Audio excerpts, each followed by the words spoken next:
Hockey. Yeah. My favorite. It's Judd's Hockey Show. Indeed, it is Judd's Hockey Show, the full-strength edition. So it's Judd, it is AJ, and Jessi Pierce, Bar Down Beauties. Also does a fantastic job, always on the run, covering the Wild for NHL.com. And if you hear a fourth guest on the show, it's my dog Stella, who's having a complete meltdown in the living room.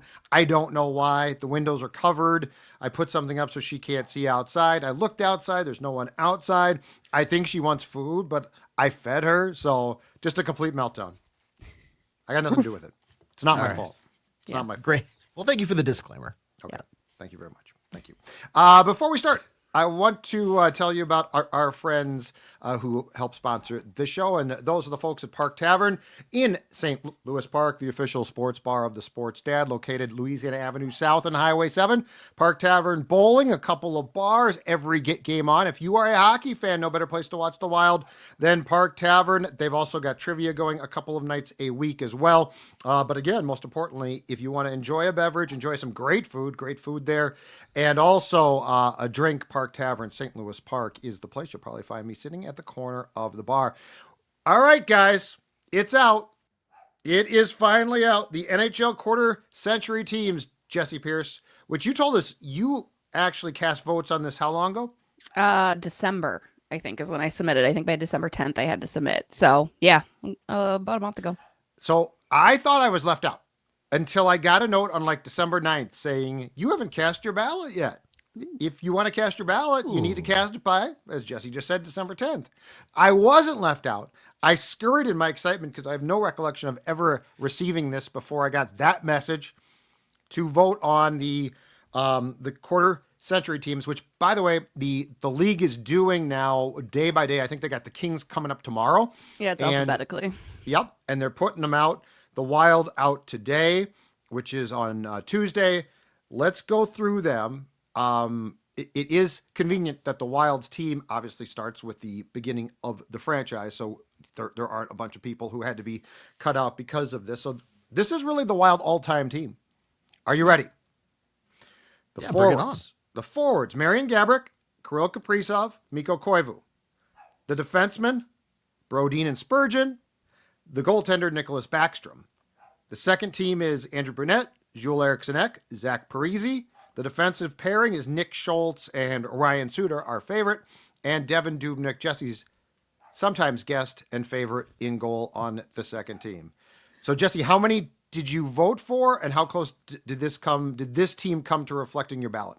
Well, so again, the criteria, I do need to feel like we need to specify that. The criteria was simply that they had to have played at least one game beginning January 1, 2000 up until now. So anybody was eligible that was not. I think some people get lost when you're selecting these types of teams that it has to be the, they played more games or this guy's hardly played. Because I put Brock Faber on my second team. Might have been a little premature. This is why This is why I'm saying this. I'm clarifying. Why you have to clarify. I was wondering what this was about. Otherwise, I mean, I'm pretty on par. That's the only difference. And I did feel guilty leaving Nick Schultz off because I think he's so deserved of that. On the defensive end, but I put Brock Faber on there because I think he's the future. I mean, he's one of the best defensemen I have seen in a Minnesota Wild sweater. Again, Nick Schultz also very deserving of that, but it's hard. It's a first team, second team. I did put Gaborik on the second team because I let my emotions get the best of me, and I didn't really care for Gaborik. I wanted him on the second team. Wait, you put him on the second team? I put him on the second team. I put him at number 6. Who was your first team? My first team, it was, I think, Jules Eriksson made my first team. Oh, I didn't remember you telling us that. Yep, I had. My first team was Kirill, Mikko, Ek, and then Brodin and Spurgeon defensively. And then my second team was Bruno, Gabby, and who else did we just say? Parise, yes. Those are my forwards. And then defensively, I had Suter and Faber. And my goalies were the same. Backstrom was my first team goalie, and Dube was my second team goalie. First of all, I did not realize, I'm sorry, that you spurned Gaborik so badly. I feel like you didn't tell us that at the time. I don't know. Maybe I did. Because you told us about, you definitely said about Brock, because I said I would have gone with Schultz just on the seniority. Yes. Because Nick Schultz, as far as games played. He's up to like 13. Brock's already up to 13 in his 2 years, like 13th on the defense. And he'll have plenty of time to get on the next ballot. Nick Schultz, 743 games played as a member of the Wild, is fourth behind Koivu, who played 1,000 plus. Spurgeon is next. In fact, I guess Spurgeon's next game when he comes back will be his 900th game as a member of the Wild. And Brodin, who is at 833. Full disclosure, this ballot is my ballot. Or this result is my ballot. I got everybody. Nice. I put them in the same place. Wow. So is this kind of sad? Like if you look at that team compared to other teams across the league, like actually that's how a do great we feel? that I was going to ask that, but Age, your thoughts on the actual results as a guy who has watched this team since your wee young years.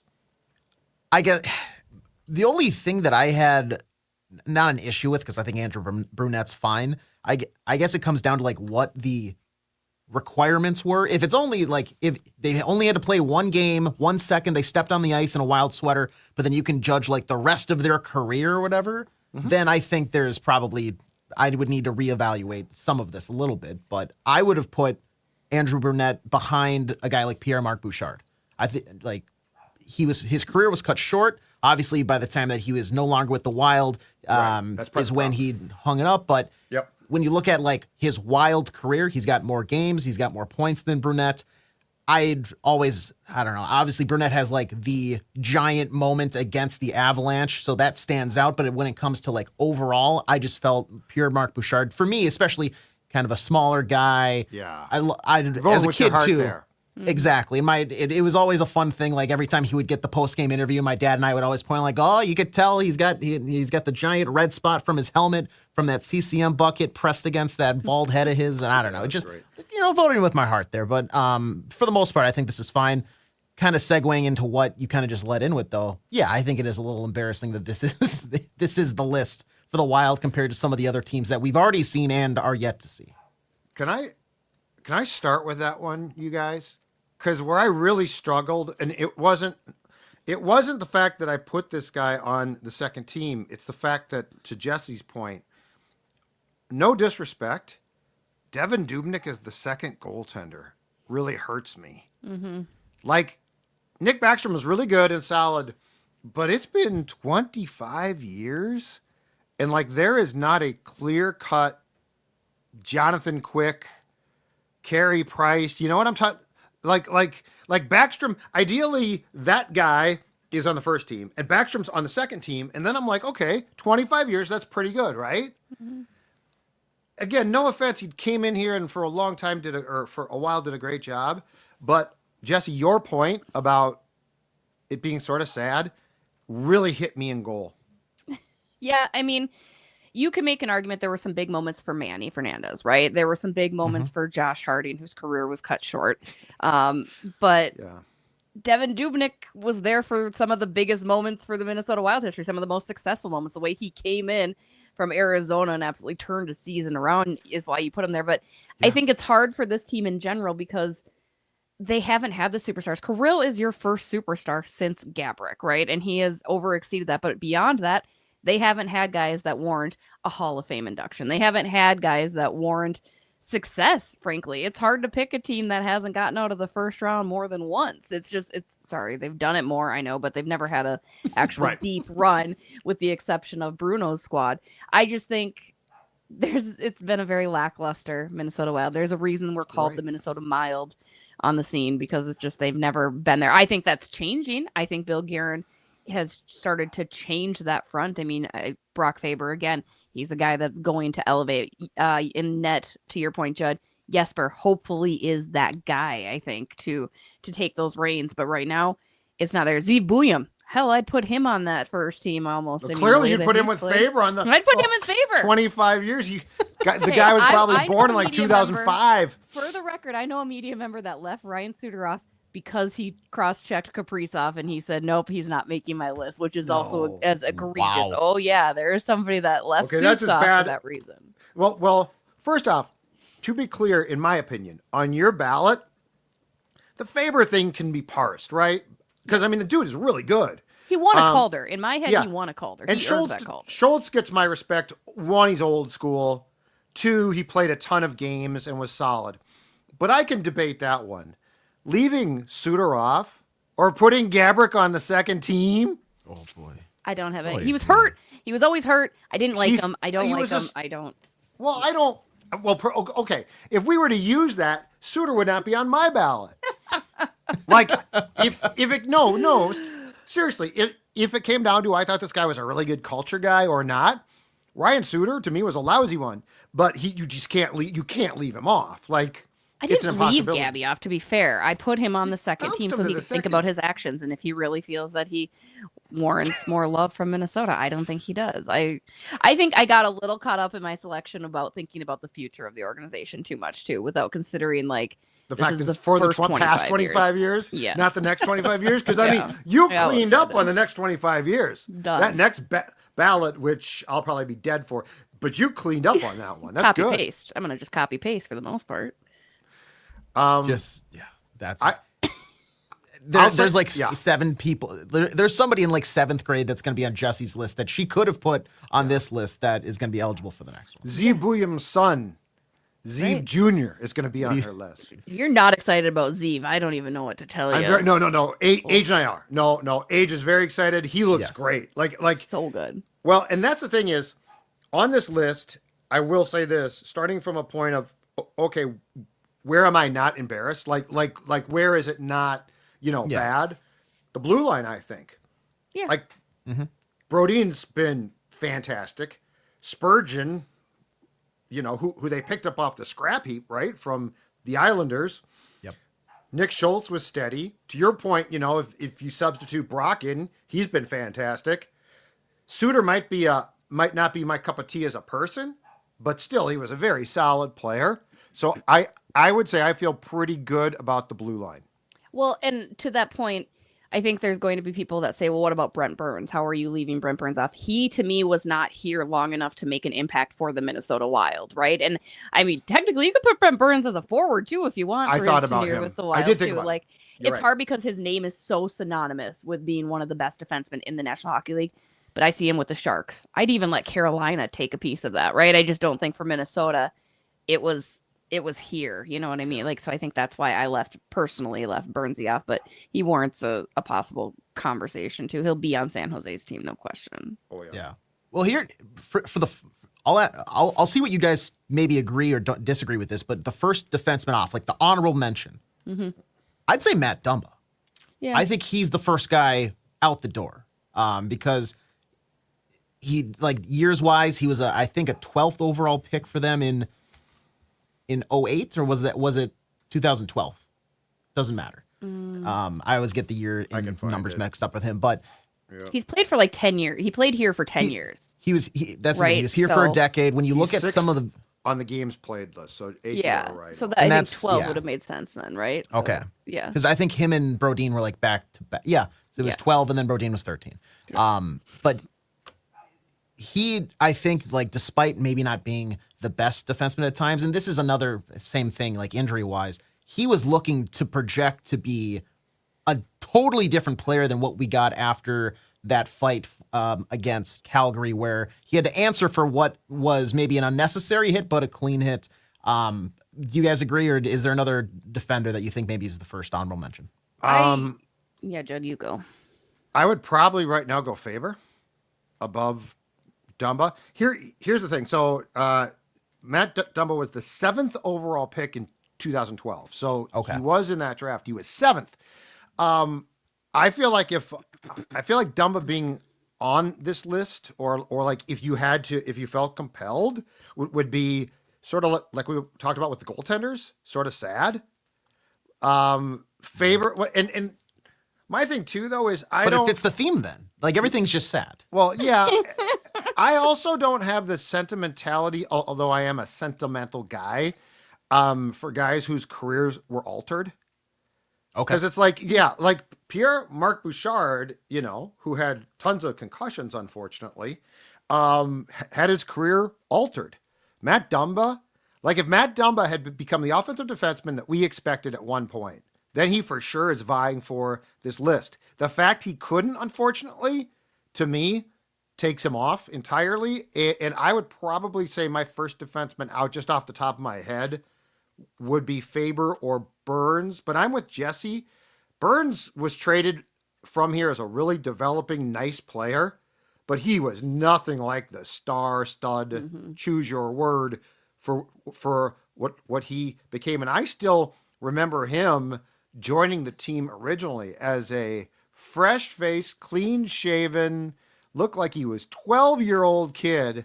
But yeah, Burns or Faber would probably be my first off, and I'm inclined to say Faber just because of what he's done here so far. I think with the burn, go ahead, Dave. Well, I was just saying, maybe that's where I'm fuzzy here because like the requirements, as the one person on this show that didn't get a ballot sent to them, this is where the requirements They were open. Yeah, they were very like open. it was if so it's literally open. just like It's the very best open. player whoever like wore, then I think this list could look a lot different. But if it's like Minnesota Wild legacy, I would argue as of today, Matt Dumba's is far greater than Brock Faber's only because he just hasn't been here as long. That's right.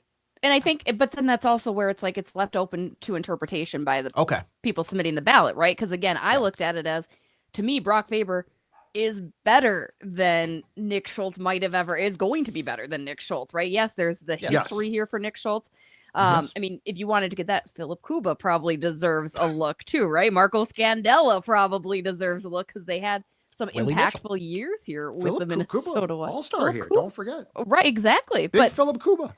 Brock Faber to me is just he's a tier above those in the way he plays. Now, part of that I think when you're comprising these teams too, it's not fair because it's different iterations of the league. It's different iterations of hockey too, right? I mean, Brent Burns, you guys maybe you guys don't forget, but any of the younger people probably had no idea. The reason Burnsy he was never going to be what he is now is because he was stifled under Jacques Lemaire in the way that Jacques wanted to play defense. He didn't want Burns to hop in the play. He didn't want him to be this offensive scorer. He didn't want him to be that guy. That's not how Jacques wanted to play his defense. He wanted a stingy 1-0 game. That's what that made Jacques happy. So Burns was never, and so if Brent had stayed here, he would have never become the player that he is, right? I mean, I think I could see him getting benched a lot by Jacques for crying out loud, just the way that he played. I told you, you don't do that. I told you don't go across the blue line. That's Well, and you know, Jacques was the Burns thing. I think it was contractual. I think that there were concerns about paying him too. But you're right. Like with Jacques, he was basically. In fact, I think Jacques is the one that moved him to forward because he didn't trust him as a defenseman. And the real question mark, Jess, in what you're talking about there is Gaborik. Yeah. Like Gaborik could drive Jacques crazy. Like now, you would just turn him loose, and marvelous talent. But at the time, it's like Jacques. He was healthy. I mean, well, he played the neutral zone trap. My God, he played one of the worst systems of, and I have a ton of respect for him. And he got him to a conference final. But I mean, Jacques played a system that was not conducive to guys like Gaborik succeeding. I think the only one to go back to the ballots. I think the only time that I did a nod to just one thing, and he played, I think he had 2 stints here though, is the fact that his age mentioned you guys, that Brunette scored that goal. The Waugh goal is iconic. It is the most, this is sort of sad, back to our theme of the day. It is the most iconic moment in Wild history. It's 2024, that's 21 years ago. I think it's the most iconic, him scoring on Waugh to end Waugh's career, overtime of game 7, largely at the end of the day, swayed me towards, I'm going to put Bruno squarely on the second team, not the first team. Where does Nino's goal rank when he scored in overtime against Colorado to advance? It's After on that. It's on the top 5, but it's after. I think just because that early 2000s like playoff run for them was so much like it was a bigger thing. It was improbable. It was exactly, improbable. and that's why Colorado was great. The Wild had 0 chance. The Wild was down 3-1, and then just for the piece de resistance, that was the last goal ever scored on Waugh. He retired. But I mean, again, this is where you get into the Ring of Honor situations, right? Like 100% versus jersey retirements. These moments, these players are Ring of Honor moments. No, Jessi, you nailed it. That's exactly right. That's why the Wild. There's that. Is that the well? And that's Hold on. I'll make your screen a little bit bigger, Jess. Hold that up. yeah. There we go. All Jessi For the right there. It's all Jessi. Boom. We're Top all 10 gone. moments in Minnesota Wild history. Yeah, that's exactly. what Oh, But it's that's a not top even 10. It is the cracking- number one moment, mind you, too. Let me I ask you can't remember this. when they gave these up. What? Yeah, it's the Does- number one moment. It happened April 22nd, 2003. Andrew Burnett's goal. In Oh, team okay. cel- I'm sorry. But I'm these, sorry. so Yes. they used to give these out to season. I don't know if it was everybody or season ticket Yeah. holders. Because Well- my mom, again, she's not dying, but she thought I don't know, she just gave me all of her crap, and that's why I have this. But yeah, So besides the moment they drafted Kirill Kaprizov, I think that is the number one moment in Wild history, right? It's the number one on ice moment. On ice, yes. To me, easily. what Does do that- you think the does that- number 3 moment is? Is it the Nino goal? No, No. Okay. It looks like they're in the Christmas jerseys. What is it? Oh, that Gabrick's last Gabrick? goal 5 game. goals from Gabby. I didn't go to that game. God, I'm still mad about that. That was I should have been December there. 20th, 2007. He I was the should have first been player there. in 11 years to record a 5-goal game. Yes, and I believe he was the second player in the history of the professional franchise. Pierre-Marc Bouchard has the number 6 moment. What's And that? I can't believe he didn't make the team. What's His spinorama goal. Oh my God! Oh, my You see God. that? No, that's why you don't do Chicago. these. That's a number freaking 6. embarrassment. Back to the number one though, really quick. Do you think my do you think that goal on Wah in Game 7 does that even crack like the NHL's top 100 moments? No, I don't think so. Maybe though, because Like top 100. Top here's 100. the problem. There's a lot of really good NHL. Oh, there are, but moments. it's on what? But But it's again, on Wah. But in retrospect, we know it ends well. And look, that Avs team. So the difference between the Avs team that the Wild beat with Nino in OT, which by the way is a great moment. It's very cool. And that though was, first of all, that's a 3rd-year expansion team at the time. And second of all, you also go back and look at that Avs roster. Yeah. Go back and look at it. Peter Forsberg, Patrick Waugh. I think Rob Blake was there by then. I remember going into that room because I was with Chip Scoggins of the Star Tribune at the time covering that. And you went into that room, and that Avs room was a who's who of Hall of Fame type players. Okay, one more or 2 more. All right.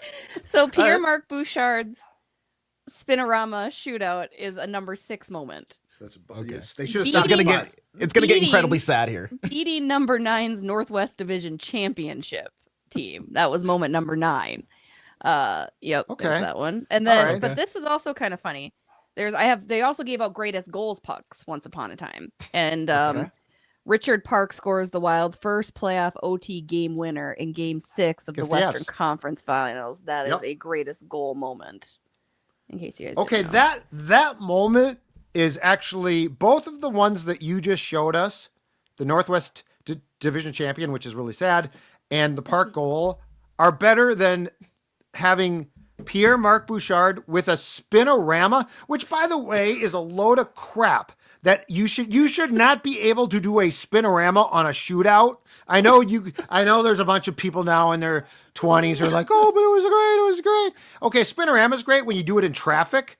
Dennis Savard, over the blue line, spinorama, defensemen are flying, but you do it, you should not be able to stop.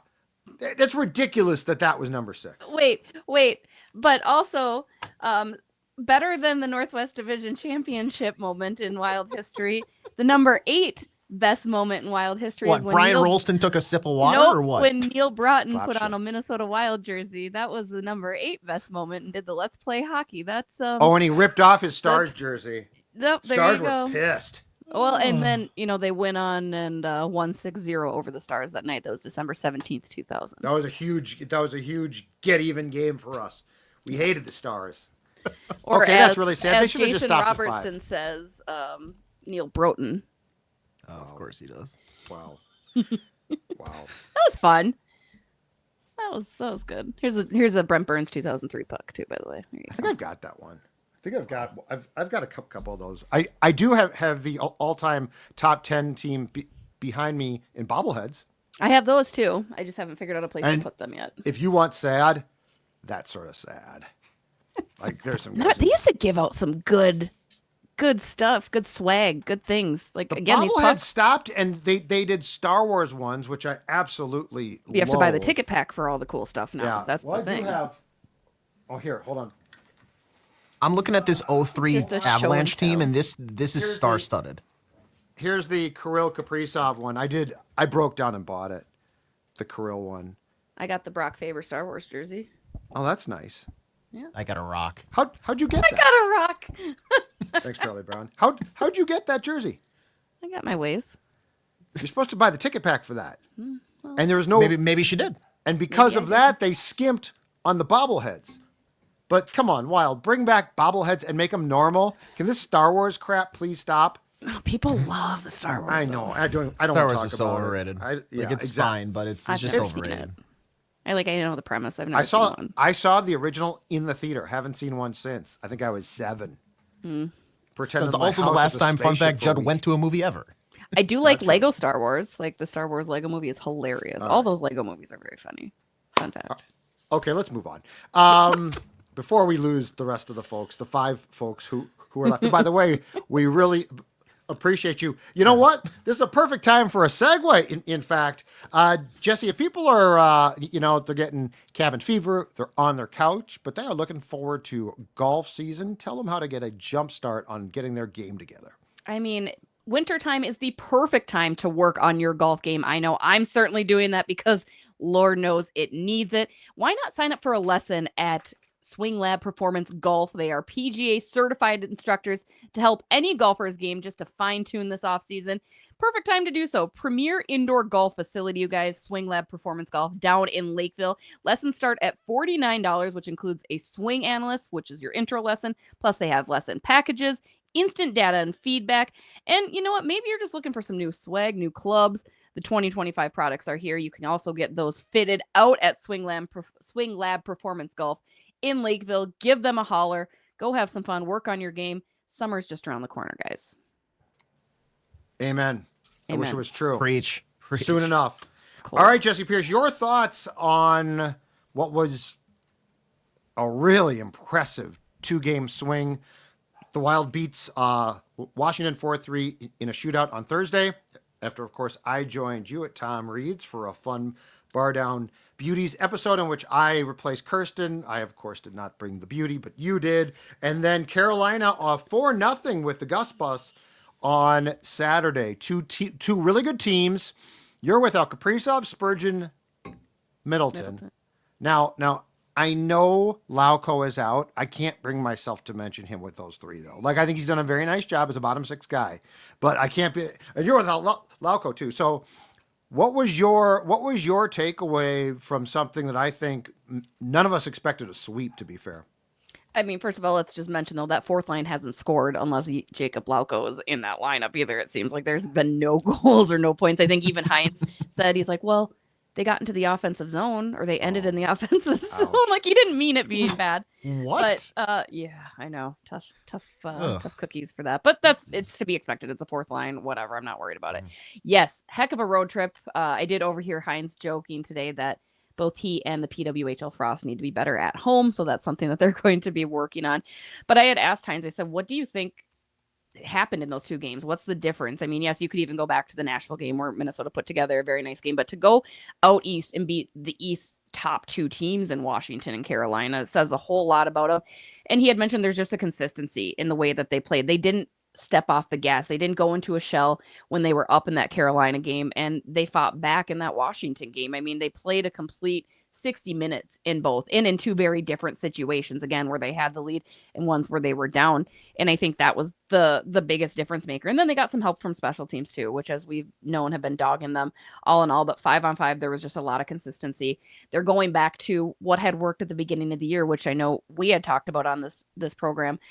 They weren't getting to the inside of the net. They weren't crashing. They weren't doing those things successfully like they had been, and they've gotten back to that. So I think it's just some of those things going back to the simple aspects, and it's been good to see. Hopefully you'll see that again tonight against St. Louis, who's kind of putting their game together, and then later this week against Colorado too. That'll be important. And they're getting healthier, right? St. Louis, like, it should be, I know they beat them 4-2 last time around out in St. Louis, but it should be a little bit of a tougher matchup because they had Robert Thomas just coming off of injury last time around. They've kind of been finding their game, and they looked. I mean, it's a Blackhawks team that is bad, but they looked pretty decent against them in the Winter Classic, so they're still kind of riding that energy high. Like I expect the Blues to put up more of a fight tonight than they did a month or two ago. Yeah, they're still without Nick Leddy, who got hurt in that game, or I can't believe he got hurt or he missed that game against Minnesota. He's been out since that game, though. But Justin Falk comes back in. He had missed the past 2 games. Radek Faska is out right now, but he sounds he's getting close. He will not play the Wild tonight, which I think is good. But they're getting healthy. They're under Jim Montgomery, right, who is a fantastic coach. So he's really turned the tides. He's liked what he's seen. They got in a good practice yesterday, too.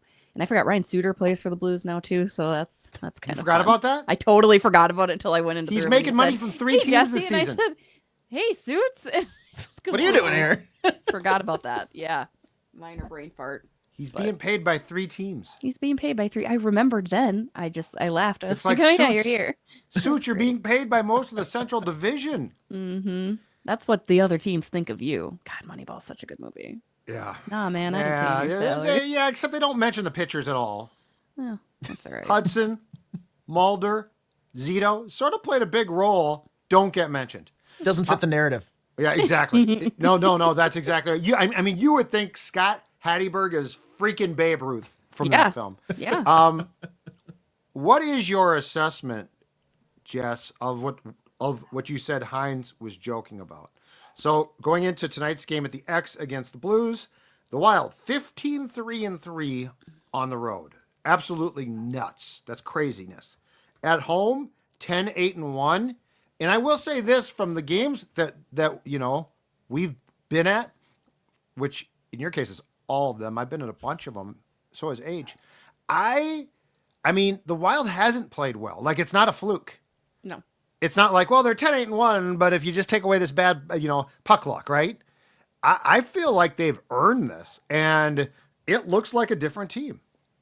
Yeah, it's interesting. And I think there was so much emphasis about them starting the season so road heavy, right? Like, you look at it and they've had 7 of 10 on the road to open up the year, right? I think really sometimes they play almost a little too loose, and I think that catches up with them, especially at home. I think there's a comfort level here, which there should be. You should be comfortable at home, but sometimes I think they don't have it together. The turnovers have been egregious in these losses here at home, and you don't see that on the road. They play a tighter game. They play more their style of game on the road, and it's like, you got to just bring that back here. Just bring that on back, because March, you're going to need to win some games at home in March when you've got like 13 of them here every other night. So I've asked Hines, and I even asked Bill Guerin on this week's podcast, and there's not really an answer. And there never is, whether you're a good home team or a good road team. And I think, gun to head, if somebody had asked me, would you rather your team be more successful on the road or at home? I would say on the road, right? I think most people would. But that's because it's implied that you're going to be good at home. It's never an issue. So I think it starts tonight. Again, you've got 2 Central Division opponents this week, so you need to get those points because they start to wean off too. You need to gather up these points this next month when you've got the Central Division, because you're already done with Winnipeg. I think you're almost done with Dallas, maybe too. Like, you've covered a lot of ground. Chicago, you're done, right? Chicago, you're done. And then Colorado, I think you wrap up. I think March, that ending tail where you're looking to get those 4-point swings, is not going to happen. So you got to get them here tonight. But I think, they just need to, as cliche as it sounds, they need to play their game. Well, Judd had a pretty good solution to this. So we'll just run it by you here quick. Just put them up in the rest of the season when they're at home, in either the Hilton or the Holiday Inn across the street. Route. Go the Jacques route. No distraction. Oh God, yeah. Yeah. You have your mind that you're on the road at all times. You're going to play like you're on the road, and they're never going to lose a game again. But they're usually so good at home. I just don't understand it, right? It's so weird. It's so bizarre. Like, this has never been an issue. It's just, I don't know. I thought it was a couple of years ago. No? I thought there was a year where they scuffled at home, and then didn't they come back like last season and play really well at home? I can't recall. I guess I always just take it for granted that this year I've definitely seen. Last year, I think there was overtimes. It was a ton of overtimes. Yeah. The year prior might have been similar. Yeah. I mean, they just played some clunkers here. Yeah. The Kings game was a clunker. The Oilers game, I believe, was a clunker. Stars game here was a really bad clunker. Really Panthers, bad clunker. like Panthers. There's a handful of just like you played like crap, which The is so Winnipeg funny. game here, I think, wasn't good, right? Which one? I think there was a Winnipeg game here that. Yeah, I wasn't think good. you're right. I Yeah. think you're right. But I mean, that's the thing is, I will say this from the road trip though. Welcome back, Matt Boldy. Mhm. I think we're seeing. I don't know if he got a talking to. Eriksson Ek coming back helps him, although he's not currently on that line. But Matt Boldy, Jesse, I mean, I complained about this for like 3 weeks straight. I just complain. Matt Boldy You is back. complaining never. He's back to being the player that he can be, which is why I want to see that. Yeah, that's true. Go to the net. That's all he needs to do. Go to the easy. net. I was He's- never worried. He was gonna figure it out. He's still just young. Unfortunately, this is the way he plays. Sometimes he can be very. It's not nearly as volatile as like Kevin Fiala was, because I think Fiala had just huge swings, and Boldy certainly has those, but it's never as concerning to me. Like, yes, he'll figure it out. Really? I Yeah. get very concerned about him. Do you? Because you care. Well, 'cause you care. no. Here's the difference. Fiala's swings were partially mood. He was a mercurial guy, and when he went well, he could carry you single handedly. Like he was, Sure. he wasn't Kaprizov talent, but he was a. I would argue he's one of the 5 most skilled players in franchise history. He was that. Oh, you good. putting him on your third team? Is he getting an honorable mention for quarter? If I had to do a third team, I probably would. To be honest with you, I probably No. would. Yeah, Really? Sorry. Him with Boldy probably on the wings and O'Reilly up the middle. O'Reilly, I like it. Yeah, I a like factor. But anyway, what concerns me with Bolds is Bolds is really talented. He's a really good player. But first of all, he's not a mercurial guy. Like he's more of a power forward grinder type of guy. And with him, I feel like the effort leaves. But then when it comes back, it's like he combines his skill with talent, and it's great. But Jesse, as you said, and he's probably exhibit A, when you talk about they're going to the net again, playing a north-south game, like that's it. That's him. That's his game. East-west, no. So that's the thing is, I feel like Boldy, my concern about Boldy is based on the fact that he has to play the game he's playing now, because when he does, he is really effective. Well, and he gets less frustrated. I think that's what's hard to watch is when he gets frustrated. Not only does he start gripping the stick tighter, he takes dumb, lazy penalties, and that's just beyond. I can't. Because he doesn't take move his those feet. anymore. You're right. Yeah, like it's just they're bad penalties, and it's when he's frustrated, and then he has to go whine to the ref about it, and it's like, no, dude, that was a clear cut hold. Like, Yes. we're not doing this. We're not doing this. Like, come on, man. Yes. Well, and he scores when he's playing well too. I feel like he scores really hard goals. Like Fiala would go on these stretches where he'd score goals, and you're like, oh my God, how do you score that goal? I don't think I've seen Boldy score that goal, but I mean, I've seen him score a bunch of north-south hard working goals. Okay, where does Kaprizov fit in when he comes back? I mean, Rossi's playing great. Jeez, Zook's third line, playing I great. guess. Yeah, Where's Kaprizov? Well, Lauko's not back yet, so just throw him on the fourth. Come on. He does work like a fourth line guy. We've heard that before. No, what's your solution when Kirill comes back to that first line? And are we seeing the potential where we really could see a consistent top 6 that gives you scoring all the way through, which is what I think we should see regardless. I don't see why not, right? Like you go back to the beginning of the year when you had, and I know they were interchangeable a little bit, but I like Kaprizov, Rossi, Zuki, and I like Johansson, Ek, and Boldy. I mean, I don't see why not. I think Wait, hold on a sorry. Time out. It worked for a time. It worked for a time. Boldy and Ek. Johansson did fine. It worked for a time. You're Maybe it'll trying come to back. cut Yakov Trenin every day of the week. I still will. You're I trying to still cut will. this guy, I and you can't. somehow, I mean, at least Trenin, can't. look, I don't think he's very good, but at least he works. See, who do you want up there then? You want Ryan Hartman up there? It was just the fact you mentioned him. You want It's Ryan just- Hartman up there? No, I don't. No, Okay. no. I don't think you have much That's of what I a thought. choice. Well, you do, but the kid's in Iowa. Yep. Haven't heard about him in a while. I think they're going to let him cool. I don't know what's going on there, but they clearly do they not feel that Ogen is mature enough yet? Like there clearly is something there. I'm just curious if Bill might have mention to the bar down beauties that he has a reason for suppressing Liam Ogren's growth as a player? I didn't. We were too busy talking about McDavid and Draisaitl contracts and like my own contract and all of that. But I did get the answer on Juracek though, and you were accurate when you had mentioned if it was definitely a signing for the future. And he said, "Yeah, I mean he could come in and play." And I'm paraphrasing, but he's like he could come in and play. He's played in the National Hockey League before, but it's definitely a piece that we're very excited about for the future. So that's why you probably won't see him for a while. But I didn't ask about Ogren. I keep forgetting about him, to be totally honest with you. Which I We think got he's Brendan playing... Gaunce up here, you know? What Travis Boyd. We're crawling. Ogren's playing pretty well down there, right? He's scoring. Yeah. And that's the thing. I think they probably because Yeah. you do want your farm team to do well. And this is the second year where they've kind of cleaned house of their best players because of injury. So I mean, I think you want to give them a little bit of breadcrumbs to be Sure. not terrible. Marcus Johansson. He'd be great in Iowa. He'd be a hit in Des Moines. You know, I don't notice Johansson anymore, which is good and bad, right? I feel like you've really jumped off the Yeah. JHS team and are bashing I'm of the sorry. guy. Because he Trennan plays has okay. taken over. That is my sole focus. Kills penalties though. He's not expected to be a skill guy. I- And when Marcus decides Too many to play, years. You're done with Johansson after this year. You're stuck. No, with you're right. I don't Trennan, like the Trennan contract. right? Exactly right. All right, let's wrap up with this. A celebration. First of all, congratulations. The United States, gold medalists again in the World Junior Hockey Championships. We are going to have that marvelous tournament here next year. I've told Dawn, December 26th, I'll see ya. That's it, because I am going to be in either the X or Mariucci by then.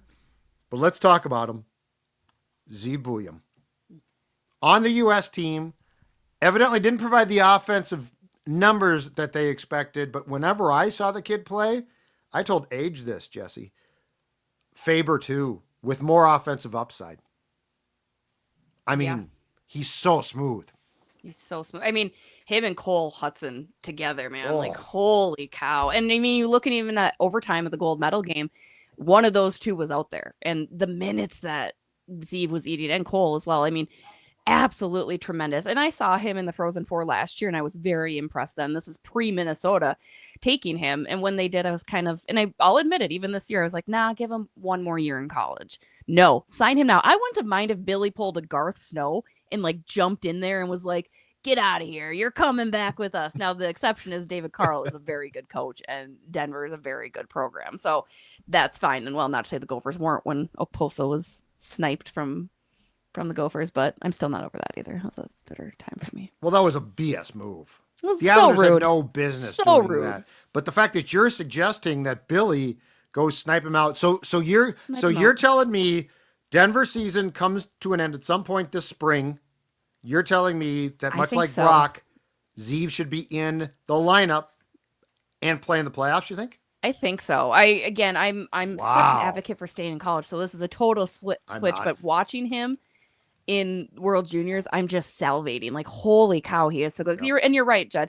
I don't think he got the points necessarily, but the way that he moves, and he's a great two-way defenseman. He's confident. All he does is win. Like that age class right now for USA Hockey, those second year guys, it's so special. I mean, they've won U18s, U17s back to back now at World Juniors. Zeev's also got that national championship. So it's incredible to see. And I mean, even asking John Hines yesterday at practice and asking Billy the other day too, they're both speechless. They're like, he's just so impressive. Like he's everything. He's a top four defenseman. Like that's your bigger concern is how do you get him in that role right away? What does that look like? Is that who's on the outs then? Well, you've got one of two guys easily could be hurt. Yes. Spurgeon or Brodeen, especially if Brodeen. I mean, I'm guessing that he's going to play in the Four Nations, right? That's I would gonna. assume so, yeah. Okay, that's a lot right there. So I wouldn't be too concerned about that. But Age, your thoughts? Because I know that you love Zeev Buium as well. Yeah, I mean, he was a guy that I felt like leading up to the draft just kept kind of ascending, especially with his play frozen face-off, and then what Denver did after that was just going to be out of like the range. And so the Wild did get a little lucky, and they had to trade up to get him. And you can see why they made the move. He's a leader. He wore the A4 Team USA. The reliability that it takes to like put a guy on the ice in that big of a game. I think he had 27 or 28 minutes in that gold medal game. Compared to like, I think the other guy that maybe got lost in the Team USA win is Kivi Harju. If I said that correctly, with Finland. Yeah. He was the leading time on ice guy for Team Finland, the captain. I mean, the future of the Wild for the blue line suddenly in the space of a few months has gone from very bleak to shining bright. So that looks fantastic. But William, he's so smooth, generates a lot of the play. Yeah, the points weren't there, but it was all the stuff he was doing away from the play. I want to say it was the tying goal for USA too. He was alone in Team USA zone and was able to pull off some Houdini-like stuff to like dodge two different Finland players and throw a stretch pass up the ice that then led to the game-tying goal. Like, he does so many things that I think stat-wise he didn't get credit for. So I think whenever he's available after Denver's season, ink him, get him up here, throw him on the ice. He's going to be a great addition. Mm-hmm. Go get him now. Jessi said it. Just go get him. Just go pluck him off. off. The Gophers, I'm fine with it. I don't care. As a St. Cloud State guy who wants them to do better in the NCHC, yeah, take him away from Denver. I'd say so. Right. All right. We're done. Enough fighting, enough bickering about quarter-century teams, about various things like Trennan, Johansson. If you gave me 1 year left on each contract, I might take Trennan. Oh, my God. I might take Trennan. He's looked better over the recent trip. He is trying harder. Don't let him fool you. Don't. He's trying harder. I'm coming around on the Trennan train. He literally fell in the Nashville game. He fell. Not only was there 2 egregious turnovers, he fell. There were with 2 egregious nobody turnovers. Around him. Nobody was around him. I have seen this man do that. Did you see the Washington goal? I've just. Ugh, It was Gretzkyan. He took the puck away from the goaltender, Lindgren, comes back in front and That scores. was a bad play by Lindgren, and you know it. That was just. And then he did the same thing against error Carolina. on his Just part. didn't score. Yeah, but I mean, I don't want it. at least Trennan falls, and I notice him. Johansson, it's like he's Fine, like Casper the Friendly Ghost out there. I don't notice See, him. but that's the case is that you'd rather be invisible. I don't want you to notice me because I'm bad. You know, I'd rather Johansson does that for me. I don't need to notice him at all. Johansson's my 3rd team. Getting paid too much to be invisible. With Trennan. I'm putting them both on the 3rd team. All right. Judd, Jessi, AJ. Enough tomfoolery. We'll see you next time.